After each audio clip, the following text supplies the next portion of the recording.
구독자 애칭을 좀 지어달라는 댓글이 왔는데 피덩이 어때? 피덩이 피덩이를 형상한 거예요. 피덩이들 같은 내 구독자 새끼 죄송합니다.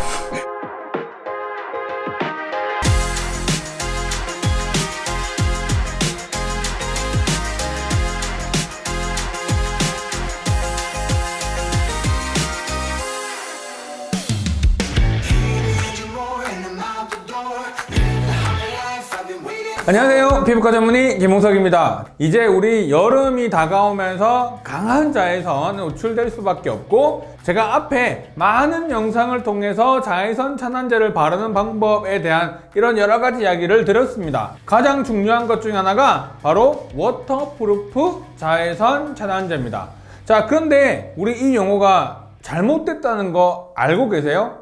대부분의 사람들은 그게 뭐가 잘못됐지? 라고 생각할 수가 있습니다. 우리나라의 자외선 차단제가 나오는 제품들을 봐도 워터프루프라고 하는 자외선 차단제 이름은 있지만 실제로 이 테스트를 한 결과는 워터프루프라고 하는 테스트 결과를 내놓지 않습니다. 자, 그러면 어떻게 표기를 하고 있는 걸까요? 그리고 어떤 방식으로 검사를 하고 있는 건지에 대한 부분들을 아시면 워터프루프 자외선 차단제에 대해서 좀 더 이해를 쉽게 할 수 있는 그런 영상이 되지 않을까 생각합니다.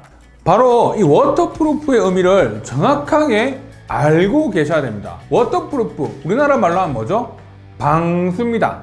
그 물이 전혀 들어올 수 없게끔 완전한 막을 친 상태를 방수라는 표현을 쓰죠.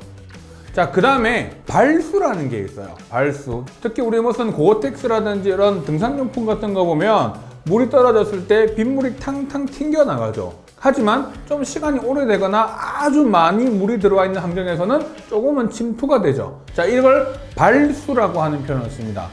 그 다음 내수라는 표현을 쓰죠.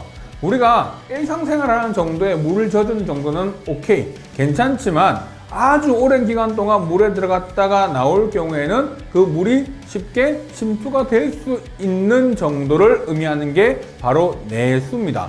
미국에서는 워터프루프 선스크린이라는 표현이 마치 물로부터 완전히 차단해 줄 것처럼 느껴져서 물에 들어갔다가 나와도 내 피부를 완벽하게 보호해 줄 거기 때문에 더 안 발라도 된다 라고 사람들한테 오인을 줄 여지가 있다 라고 해서 2012년 FDA에서 이 용어를 삭제하고 이 용어는 어떻게 바뀌었냐? 워터 레지스턴트 라고 하는 표현이고 우리나라는 바로 내수라고 하는 표현으로 사용을 하는 거죠. 하지만 우리나라에서는 워낙 아직 워터프루프라는 용어가 상당히 널리 알려져 있고 실제로 이 방수와 내수에 대한 개념들이 명확하게 잡혀 있지 않다 보니까 내수성 있는 제품이에요 라고 하면 무슨 말인지 잘 모르죠. 그러다 보니 당연하게 방수라는 표현을 쓸 수밖에 없는 환경인 거죠. 검사 기관에 의뢰를 해서 이 테스트를 완료하고 난 제품들에는 방수 테스트 완료가 아니라 내수성 테스트라고 하는 것이 붙게 됩니다. 그렇기 때문에 워터프루프 제품이라고 이야기를 하지만 결국은 내수성 테스트를 완료한 거기 때문에 장기간 물에 들어가 있다 보면 분명히 지워지게 되는 거고 실제로 물에 들어갔다 나오면 다시 발라줘야 된다는 것을 의미합니다.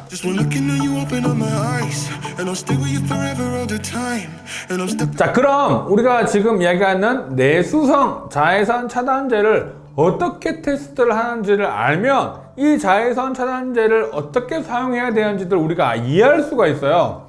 첫 번째, 우리가 일단 수돗물 수질 기준에 적합한 물을 틀어놓고 23도에서 32도의 일반적인 물이죠. 그 물에 들어가게 되는데 그 물에 들어갈 때 첫 번째 원칙이 몸을 풍덩 다 담궈요. 담그고 난 이후에 그 몸에 그 욕조가 닿으면 절대 안 됩니다.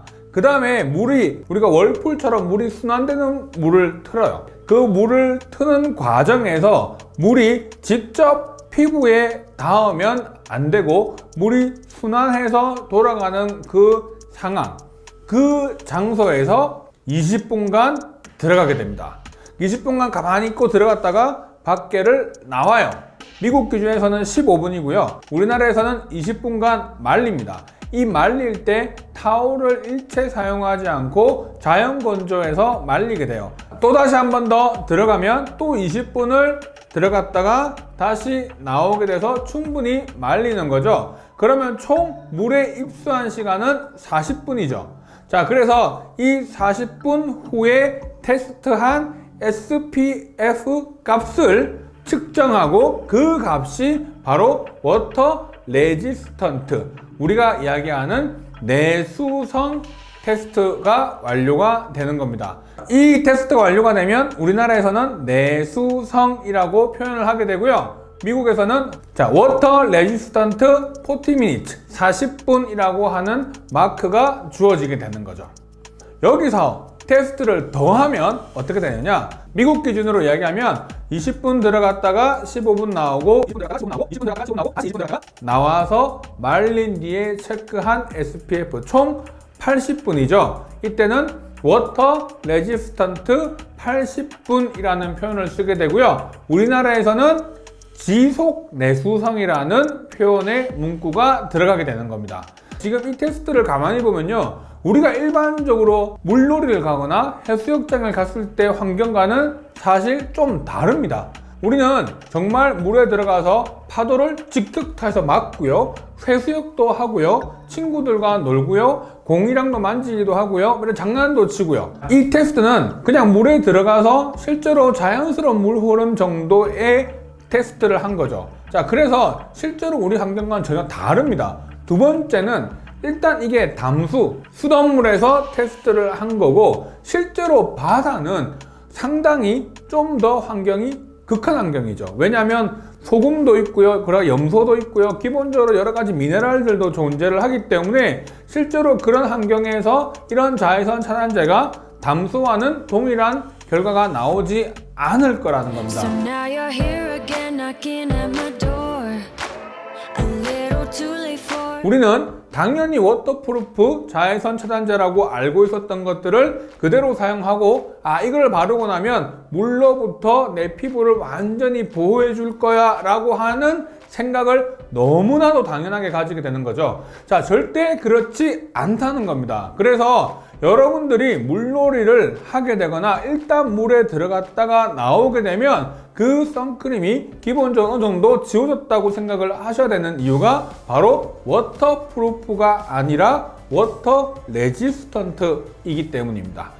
이거는 물로부터 튼튼할 거야, 괜찮을 거야, 그러니까 나는 자외선 차단제 발랐으니까 됐어, 자 그럼 더 이상 안 발라도 돼, 이런 상황이 생기는 거죠. 두 번, 세 번 물에 들어갔다 나오면서 자외선 차단 효과는 전혀 없어지게 되고, 상대적으로 자외선으로부터 피부 손상은 훨씬 강해질 수밖에 없는 거죠. 그러다 보니 우리는 선크림을 잘 발랐다고 생각했지만 결국은 피부의 손상을 받는 겁니다.